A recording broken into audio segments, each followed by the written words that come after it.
for our very future. Tonight, President Obama pushes Congress to send him a health care overhaul by next month. And our doctor makes a house call. Do you believe that each individual American should be required to have health insurance? I have come to that conclusion. During the campaign, I was opposed to this idea. I'm Katie Couric. Also tonight, the chain reaction recession. How slow times for this electrician short circuits business at the fish market and causes a meltdown in ice sales. This is the CBS Evening News with Katie Couric. Good evening, everyone. They've been talking about it for decades. President Obama says he wants it done now, as in this summer. Universal health care. As he put it today, it's time for us to buck up, and there are a lot of bucks at stake. Since 1999, health insurance premiums have increased 120%, 4 times as much as wages. And about 1.5 million American families lose their homes to foreclosure every year because of sky-high medical bills. A number of proposals are making their way through the House and Senate this week.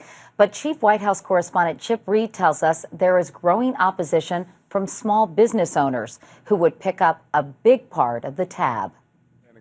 President Obama praised Congress today for taking their first small steps toward health care reform, then pleaded with them to pick up the pace. We can't kick the can down the road any longer. Deferring reform is nothing more than defending the status quo. Democrats on a key Senate committee passed the first piece of their reform plan today with no Republican support. Yesterday in the House, Democratic leaders introduced their bill. Both plans would extend coverage to the vast majority of the 50 million uninsured, require those without insurance to buy it, and give subsidies to low-income Americans to help them afford it. Both proposals will offer stability and security to Americans who have coverage today and affordable options to those who don't. The White House says most Americans would come out winners. Guys, thanks for coming. But try telling that to Chris Warner, who owns a small mountain climbing business in Maryland. He's climbed the 2 tallest mountains in the world, Everest and K2, but says surviving health reform could be his toughest challenge yet. We really could find ourselves in a position where a lot more small businesses are going to go bankrupt. Warner, who has 25 full-time employees, worries about getting hit by a double whammy. First, under the House bill, businesses with payrolls of more than $400,000, Warner's is $1.4 million, must either provide health insurance for their employees or pay a penalty of 8% of their payroll. That could add over $100,000 to Warner's tax bill. We do it by not giving employees raises, but not, reinvesting back in our company. It's just that classic catch-22 of small businesses. The second part of the double whammy is a surtax of at least 1%. Warner would have to pay it because his business earnings exceed the threshold of $280,000 a year, even though he personally takes home much less than that. Is the greater good for me to take that capital and pay taxes for it, or is it greater good for me to create more jobs? In an interview today with CBS News medical correspondent Dr. John LaPook, the president said the money for health care reform has to come from somewhere, and he prefers getting it from those at the high end of the income scale. If you can afford it, either give your employees health insurance or pay into the pot so that we're not subsidizing you. The president today again ratcheted up the pressure on the House and the Senate to get their initial bills passed before they go home for the August recess. The plan is then they would come back in the fall, work out the differences between the two houses, and then get a bill to the president's desk before the end of the year. Today he said he wants the signing ceremony in the Rose Garden. Katie? Meanwhile, Chip, at a time when the president's really trying to resuscitate the economy, will the potential burdens on small businesses be addressed or lessened?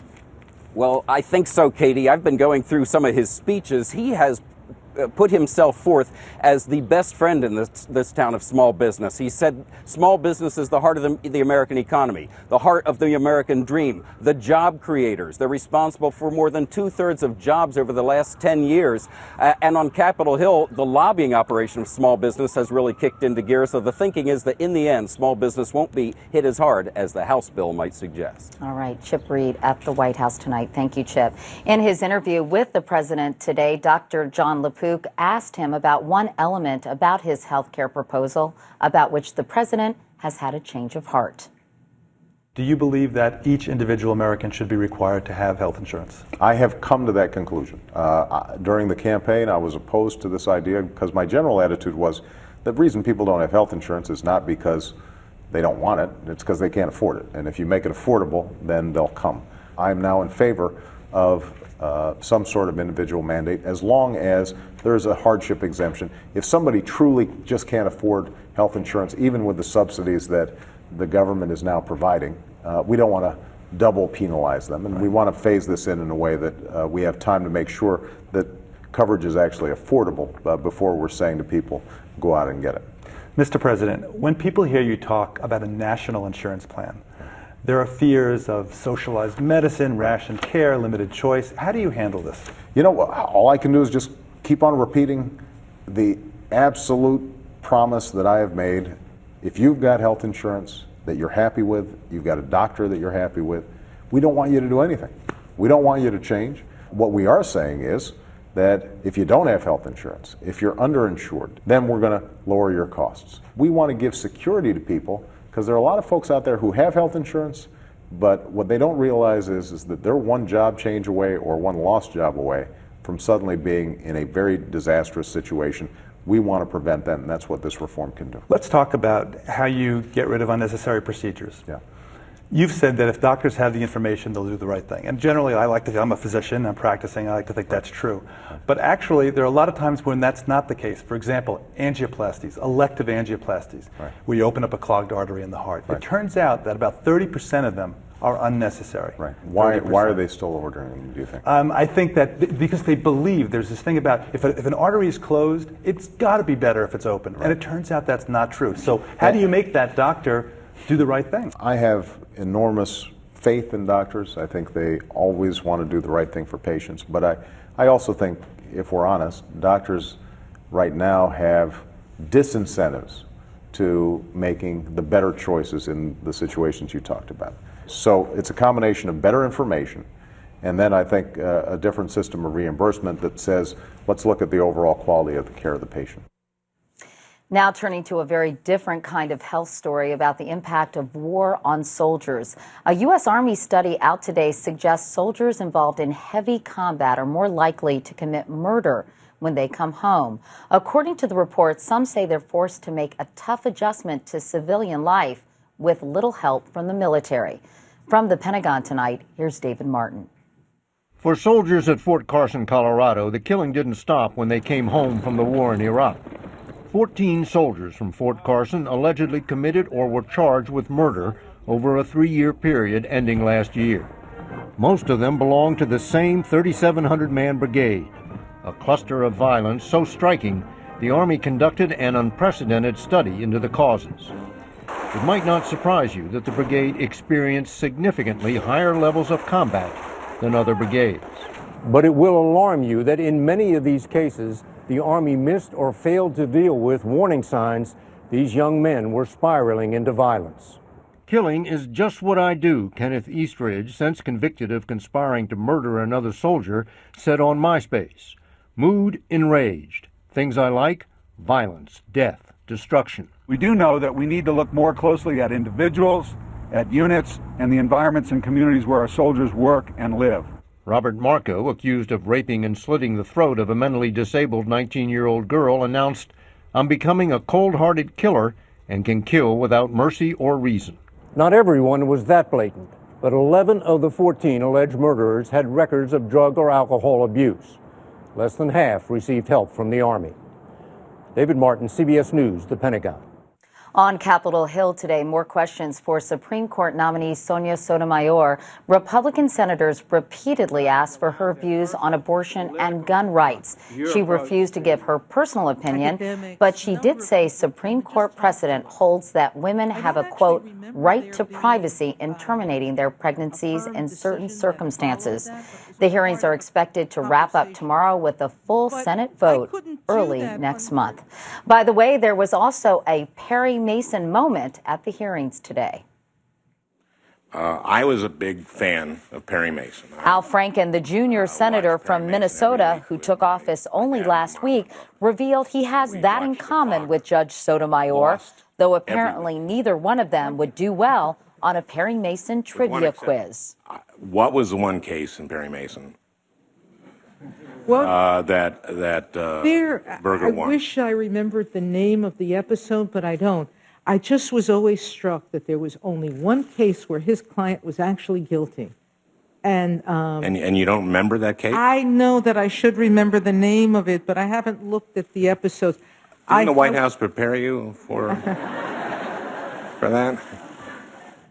Senator Franken didn't know either, but we do. It was the case of the deadly verdict. We looked it up. Coming up next here on the CBS Evening News, how the recession's ripple effects are cutting into New England businesses, from fish to ice.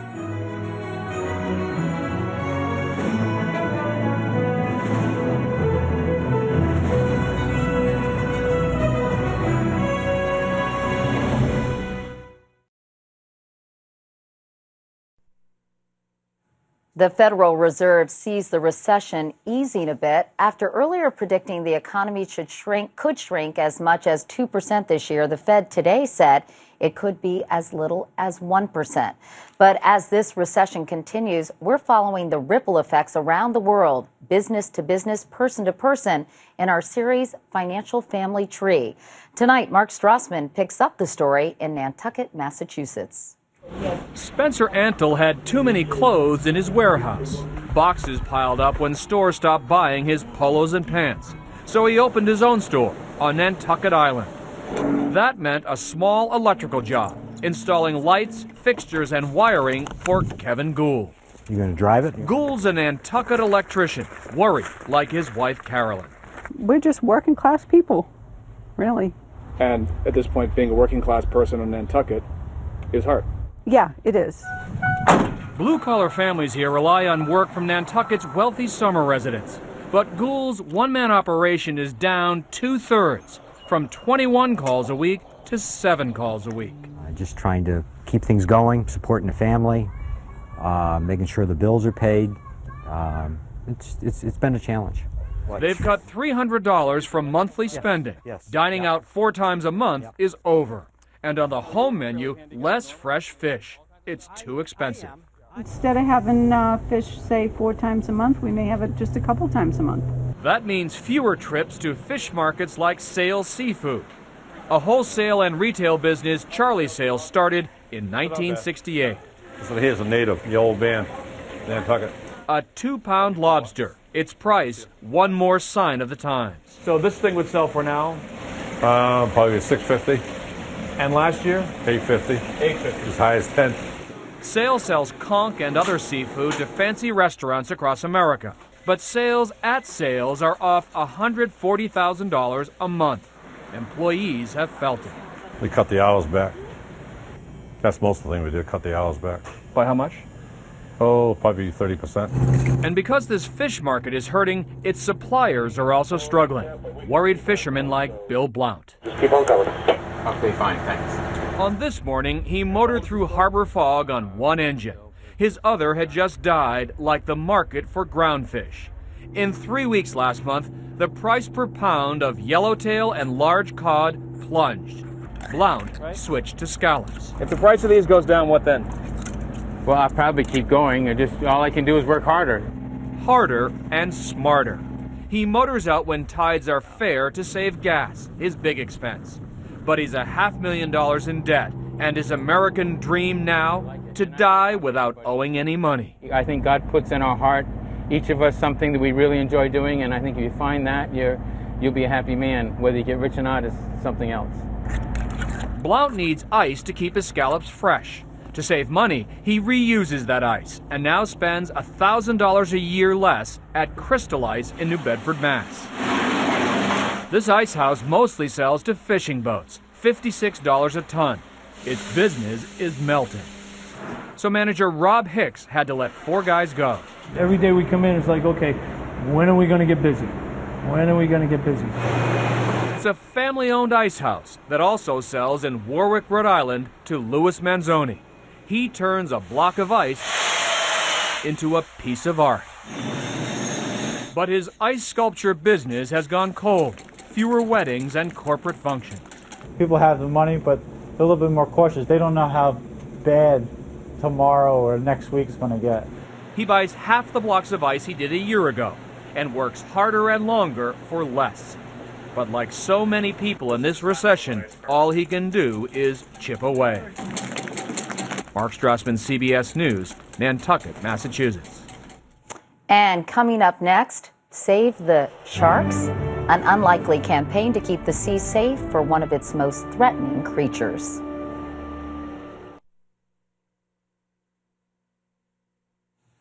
A successful liftoff for the Space Shuttle Endeavour this evening after the weather in Florida finally cleared. And liftoff of Endeavour. The 7 astronauts are on their way to the space station to do some construction work. Several pieces of debris fell off the external fuel tank after launch, and some hit the shuttle's heat shield. Once in orbit, the crew will take a look to see if there is any major damage. Along the Florida coastline, nothing strikes fear like the word shark. But the ocean's most feared residents now have some unlikely allies, people who survived terrifying run-ins with sharks and have the scars to prove it. Here's Nancy Cordes. When sharks and humans spar, the sharks don't get much sympathy.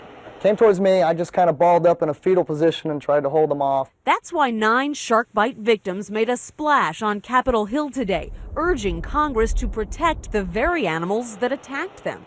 You would think we would all hate sharks. Especially when you consider their stories.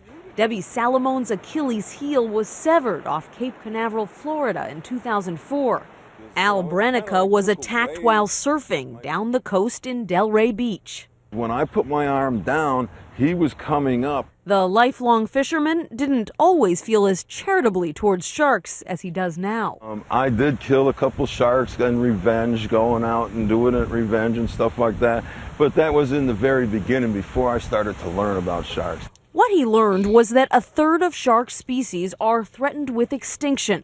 An estimated 100 million sharks are slaughtered every year, 3/4 of them just for their fins, to make shark fin soup, an Asian delicacy.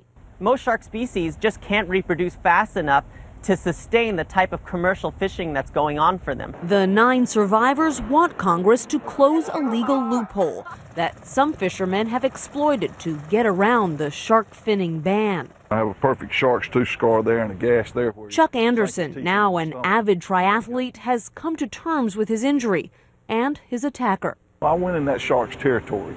I decided to go out in his domain. And even in that domain, the ocean's mightiest predator is now facing its greatest threat. Nancy Cordes, CBS News, Capitol Hill.